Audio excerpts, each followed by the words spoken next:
Hello, I'm Camille King. And my name is Sydney Staples, and this is our presentation on childhood aggression in divorced households.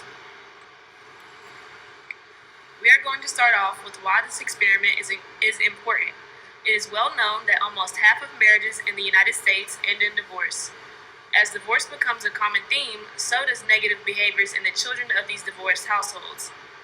As seen in the Journal of Marriage and Family, researchers found that children with excessive family conflict had lower scores of self-concept. This trauma, inflicted by divorced parents, impacts a large majority of children in the United States. The following study was conducted to test the research question whether or not children show more aggression in married or divorced households. At this point in time in the United States, the divorce rate is higher than ever. Many couples are getting married, but the marriages are no longer lasting. This is even more true for the couples that have already had children and have started to raise their families. These couples often choose to separate because they feel it is best for the household and the children, but this is not always the case. Our research wants to take a look at the effects of marital separation on the children by studying their aggression. Plenty of research has been completed on this topic, and these findings will help offer insight to the following study. In the Journal of Social Issues, they take a look at the family relationships post-divorce and the potential consequences of this separation. The effects in this study were collected by comparing the child's behavior before and after the separation, and also studying how the relationships were maintained after the separation. Results showed that child behavior was only severely changed if positive relationships were not maintained with both parents. This includes the child's relationship with the parent that has custody and the parent that does not have custody. Another study looks at the early childhood aggression curve. Recent studies have shown that children experience the most aggression within their preschool years. Oftentimes, children are not born with such a naturally aggressive behavior. They must imitate this behavior from somewhere. In a household that has already gotten divorced, before the divorce, there are most likely instances of arguing and fighting between the parents. This oftentimes is what leads to the divorce. If children are experiencing this type of behavior before the separation, then they will most likely show this behavior after the separation. Another study in the Journal of Child Development looks at single mothers specifically and their interactions with their children with regards to the stress and having social support. Often when there are single-parent households, most of the time that parent is the mother. So it is very important that moms have social support and a network to help them balance.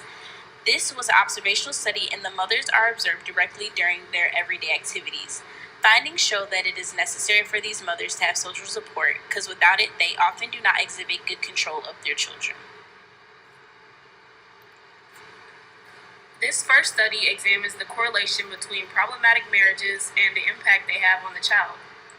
Researchers found that variables such as the type of marital turmoil and sex differences play a role in how a child reacts.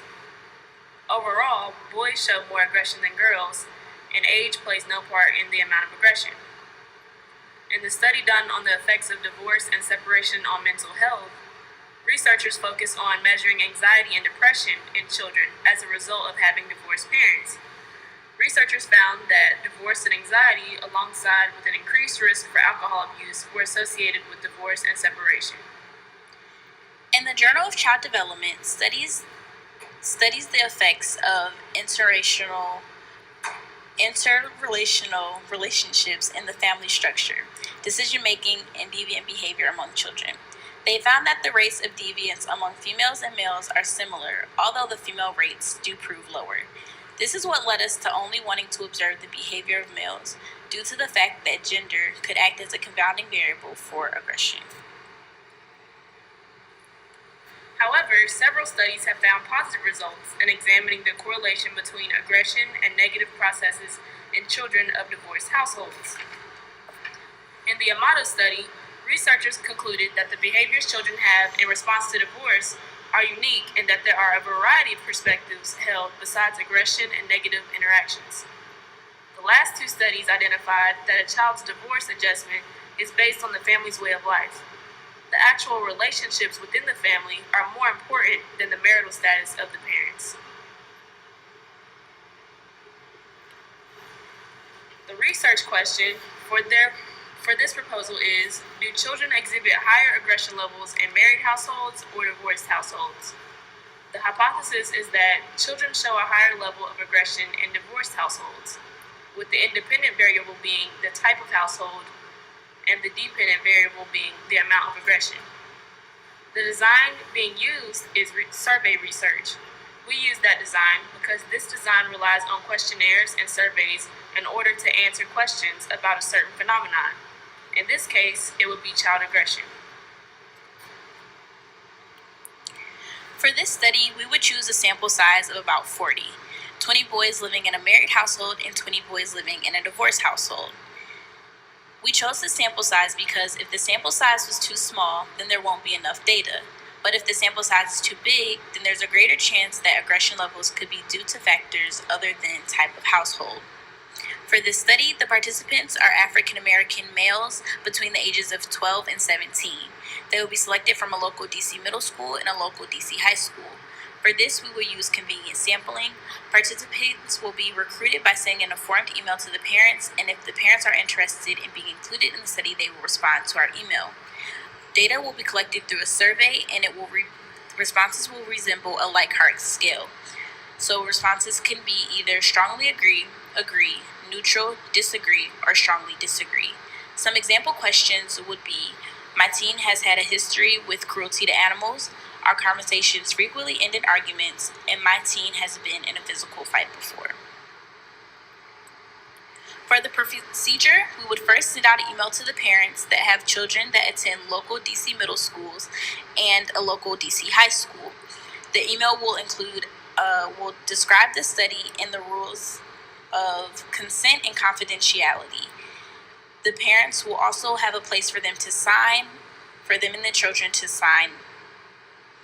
Then we will wait for enough participants to respond back that meet the criteria.